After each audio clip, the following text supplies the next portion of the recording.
ಧನುರಾಶಿಯವರಿಗೆ ಹೇಗಿದೆ ನೋಡುವ. ಧನುರಾಶಿಗೆ ಸಂಬಂಧಪಟ್ಟಂಥ ಗುರುಗಳ ಸಂಬಂಧಪಟ್ಟಂಥ ಬೃಹಸ್ಪತಿ ಆಚಾರ್ಯರ ಸಂಬಂಧಪಟ್ಟಂಥ ಉಭಯ ಗ್ರಹ ಧನುಸ್ಸು, ಮಕರ, ಕುಂಭ, ಮೀನ ನಾಲ್ಕನೇ ಮನೆ ಏನನ್ನು ಹೇಳುತ್ತೆ? ಅಯನ, ಶಯನ, ಭೋಗ, ತಾಯಿ, ವಾಹನ.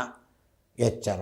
ವಾಹನ ಓಡಿಸಬೇಕಾದ್ರೆ ಅಗ್ರತೋ ನಾರಸಿಂಹಶ್ಚ ಪೃಷ್ಠತೋ ಗೋಪಿನಂದನಃ ಉಭಯೋ ಪಾರ್ಶ್ವಯೋ ರಾಸ್ತಾಂ ಸಸರವು ರಾಮಲಕ್ಷ್ಮಣ ಅಂಥೇಳಿ ಲಕ್ಷ್ಮೀ ನರಸಿಂಹದೇವರ ಪ್ರಾರ್ಥನೆ ಮಾಡ್ಕೊಂಡು ಬಿಡಿ. 4 ಶನಿ ಬಂತ, ಇನ್ನು 3 ರಾಹು ಬಂದ್ರ, ಮತ್ತು ತಿರ್ಗಾ ಗುರುಗಳ ಬದಲಾವಣೆಯೂ ಆಗ್ತದ. ತನ್ನದೇ ರಾಶಿಗೆ ಹೊಡೋಗಿದ್ದಾರೆ ಮುಂದಕ್ಕೆ. ಧನುಸು, ಮಕರ, ಕುಂಭ, ಮೀನ, ಮೇಷ, ರಿಷಭ, ಮಿಥುನಕ್ಕೆ ಹೋಗ್ತಾ ಇದ್ದಾರೆ. 7ನೇ ಮನೆ. ದಾಂಪತ್ಯದಲ್ಲಿ ಬಿರುಕುಗಳು ಉಂಟಾಗಿದ್ದರೆ ನೀವು ಬನ್ನಿ, ಸ್ವಲ್ಪ ಹಲೋ ಅಂತ ಒಂದು ಮೆಸೇಜ್ ಮಾಡಿ, ನಮಸ್ಕಾರ ಅಂತ. ಯಾರಿಗೆ ದಾಂಪತ್ಯ ಜೀವನದಲ್ಲಿ ಟೆನ್ಷನ್ ಇದೆ ಅವರು ಸಾರಿ, ನಾನು ಇನ್ನು ಮುಂದಕ್ಕೆ ಹೀಗೆಲ್ಲ ಮಾಡೋದಿಲ್ಲ, ನನ್ನನ್ನು ಕ್ಷಮಿಸಿಬಿಡಿ ಅಂತ ನೀವೇ ಪರಸ್ಪರ ಮಾತಾಡ್ಕೊಳ್ಳಿ. ಆ ಸಮಸ್ಯೆ ಮುಗಿದೋಯ್ತು. ಅಯ್ಯೋ ಅವ್ರು ಎಷ್ಟು ಮನಸ್ಸು ಎಳೆದು ಬಂದು ಮಾಡಿದ್ದಾರೆ ಅಂತ ಅಪ್ ಟು ಡೈವರ್ಸ್ ಹೋಗಿದ್ದಿರುವಂಥ ಸಾಧ್ಯತೆಗಳಿದ್ದರೂ ಒಂದು ಸಾರಿ ಕೇಳೋದ್ರಿಂದ ತಿರ್ಗ ಮತ್ತೆ ರೀಜನ್ರೇಟ್ ಆಗುವಂಥ ಸಾಧ್ಯತೆ ದಾಂಪತ್ಯ ಜೀವನದಲ್ಲಿ ಉಂಟು.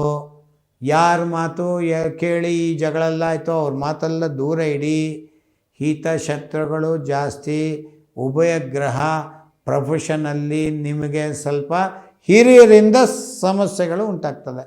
ನಿಮ್ಮ ಸಮಸ್ಯೆಗಳು ಏನೋ ನೀವೇನು ರೀ ಇಷ್ಟೆಲ್ಲ ಕೆಲಸ ಮಾಡಿದ್ದೀನಿ ಸಾರ್, ನೀವೇನು ಮಾಡೇ ಇಲ್ಲ, ನೀನು ಉಪಯೋಗ ಇಲ್ಲ ಅಂತ ಬೈಸ್ಕೊಳ್ಳುವ ಸಾಧ್ಯತೆ ಬಿಡಿ. ಇವೆಲ್ಲ ಇರ್ತವೆ. ಅವ್ರವ್ರ ಕೆಲಸ. ಬನ್ನಿ ಸ್ವಾಮಿ ಕೂತ್ಕೊಳ್ಳಿ, ನಮಸ್ಕಾರ, ನಿಮ್ಗೆ ಬನ್ನಿ ಫ್ಯಾನ್ ಕೆಳಗಡೆ ಕೂತ್ಕೊಳ್ಳಿ, AC ಕೆಳಗಡೆ ಕೂತ್ಕೊಳ್ಳಿ, ನಿಮ್ಗೆ ಸಂಬಳ ಕೊಡ್ತೀನಿ ಅನ್ನಲ್ಲ. ಹೆಂಡ್ತಾರೆ ಕೆಲಸ ತಗೋತಾರೆ. ಅದರಲ್ಲೇ ಹೊಲಿಸ್ಕೋಬೇಕು. ಆ ಹೊಲಿಸ್ಕೊಳ್ಳುವಂಥ ಕಾರ್ಯಗಳನ್ನೆಲ್ಲ ಮಾಡ್ತೀರಾ, ಸಣ್ಣ ಪುಟ್ಟ ಟೆನ್ಷನ್ಗಳು ಆಗ್ತದೆ.